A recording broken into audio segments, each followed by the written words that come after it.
Alright, YouTube, how you doing? Welcome back to the channel. It is March 5th. We have, I think, 6 games on the NBA slate tonight. Not recording in the normal place here. We're in a hotel right now, so I'll be reading off my phone. Got the iPad recording, but that shouldn't matter to you guys. Just know that we're trying to get the videos out no matter where we are right now. Last night we had a really good night. We went 0-2 against the spread from the picks last night, but hit almost every player prop that we ran with. So let's get into the shout-outs for the ride of the day. And if you don't know what the ride of the day is, obviously, like I always do, I will tell you guys what the ride of the day is in just a moment here. But the first ride of the day here came in from P's Picks, who had gone 2 in a row before this one. We'll throw it up on the screen here. I don't know if it's going to focus, but P's Picks had Vucevic under 3.5 here, so under 1.5 threes.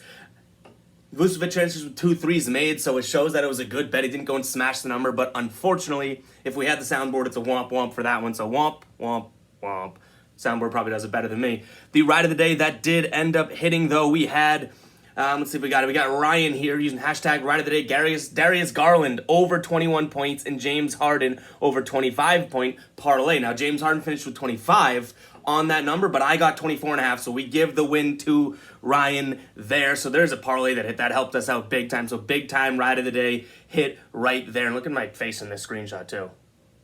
Yikes. But guys, use hashtag ride of the day just like these two guys did, and I might be jumping on with some of your plays. We've been doing one ride of the day, and I saw those 2 last night, and I was like, you know what? We can do multiple rides of the day, and because we gave multiple ride of the day here, I don't think we're going to do a hashtag of the day here, so just use hashtag ride of the day in the comments, and I might be jumping on with one of your plays. But let's jump into the night here.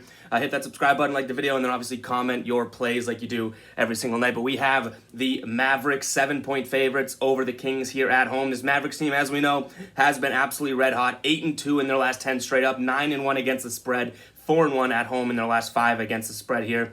These two teams played at the end of 2021, and the Mavericks absolutely smashed them. I think you're getting a really good number here at 7, so we're going to lean here, Magic. There are a lot of injuries to look for. Kleber's out. Doncic is questionable.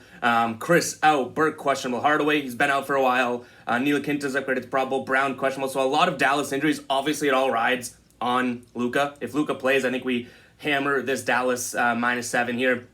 If he doesn't play, it's probably a stay-away game for me. I'm not trusting the Kings to compete with a red-hot Mavericks team, whether Luka plays or not. So keep an eye on the injury report. But we do lean Mavericks here, -7. If you guys don't know what we do on the channel, we go through each and every game. I give you what I'm thinking, give you what my lean is. But my final plays will be in the pinned comment for you guys. So if you want to see what I'm actually rolling with, what I'm risking, what I am playing tonight, check out the pinned comment. That is where you guys can check out my plays if you want to fade me, which, again, you know the saying. If you fade me, you're smart. But if you ride, you are a true genius. So let's move on here, guys. Make sure to check out that pinned comment for the final plays. But moving on to the Hornets taking on the Spurs here. Hornets 4-point favorites. Hornets have been really, really bad lately. You know, they're one of our favorite teams at the beginning of the year, and all of a sudden they're like, absolutely just a crash course. They did go out and cover for us last time we played them, so we do have a little bit of good graces there. They did play the Spurs earlier in the season and beat them by 16 points. The 4-point spread here, I like it. I think we're going to lean the home team.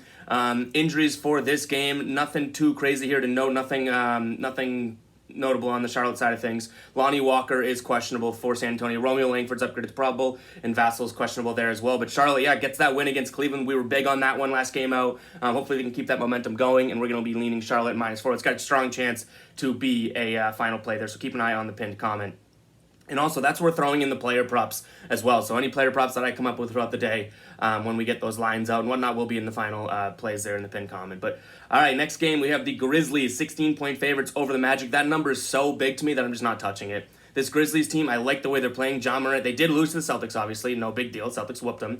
But Ja Morant's having a historic stretch. He's playing so well. I don't think it's smart to necessarily bet against the Grizzlies, especially when you're looking at a team like the Magic, who just, I mean, they've played decent basketball, a win against Houston, a win against Indiana, and then a win against Toronto. In their last 4 games, they have 3 wins there, but I still don't think it's trustworthy. So I think this is a stay-away game for me just because that number's so huge. Like, the Grizzlies are obviously the better team, but that number's massive. We're not touching that. So, to be honest, being transparent, not bullshitting you guys, that one's just not even something that I looked into too much because the number's just too big.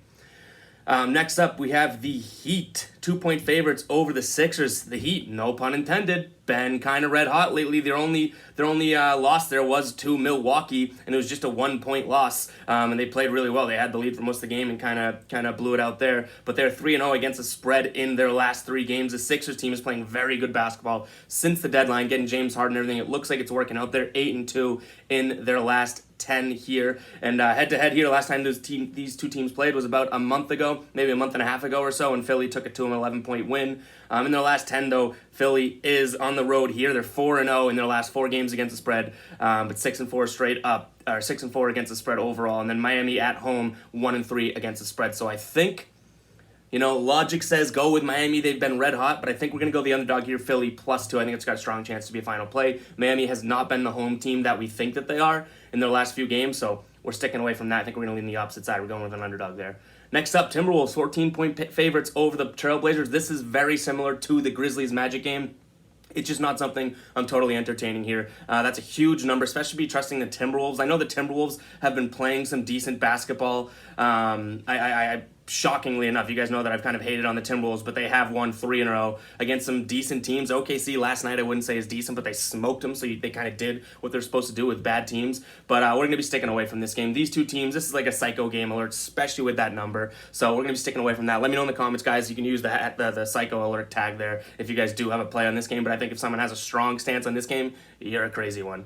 But all right, let's move on here. Last game of the night, guys. Before we get into it, make sure to use that hashtag Ride of the Day. We will shout it out again. Hashtag Ride of the Day. Give me a player prop in the comments, and I might be jumping on board with one of you guys, and you guys get a shout out, win or loss, in the next video. I had a big one last night with that parlay hitting, and then P as well also just had two in a row that hit, and then finally he goes and doesn't cash the last one, so 2-1 in the last rides there for him. Next up, here we go. We got the Lakers +6 at home against the Warriors. This Warriors team, oh my God, if you could touch this Warriors team, they are burning me. Every time we want to bet the Warriors, all of a sudden they just lose. This team is 3-7 straight up in their last 10, and against the spread here, it just isn't looking great. They're 1-8-1 against the spread. This is one of the better against the spread teams this season, and they in their last 10 have just gone and absolutely shat themselves all over the hardwood. So that being said, we're still going to be betting them tonight. We're loyal to them. It's probably a crazy thing to do, but we are going to be leaning Golden State, and it's pretty strong lean here, -6, maybe by a 1.5, get it down to 4.5 just to be safe, because this Lakers team, at the same exact time, I talk about the Warriors doing you-know-what all over the hardwood. The Lakers have been doing that as well this season, so we are going to be leaning the Warriors in this one. I know, it might be crazy. You're probably going to be like, oh, have you bet the same teams over and over again? And it's like, yeah, I do, but I trust the Warriors in this one. We'll see. I'm probably going to look like an idiot, but what else is new there? So that's going to wrap it up for the predictions portion of the video. Like I said, no hashtag of the day. Today we did the 2 shoutouts at the beginning of the video, and honestly, hashtag overload. Maybe we get away from the hashtag of the day for a little bit, because I like when you guys are able to just give me your plays in the comments too. So we might just start doing random shoutouts for people that have winning positive nights in the comments without any sort of hashtag of the day or anything like that. But we will see. We'll see how it goes. But I will catch you guys in the next video. Subscribe, like, all that good stuff. Would appreciate it. Pretty please. I'll beg you right now. Subscribe, like. Use the hashtag Ride of the Day. Let me know what some player props I should be jumping on, but I'll catch you guys in the next video. Peace out.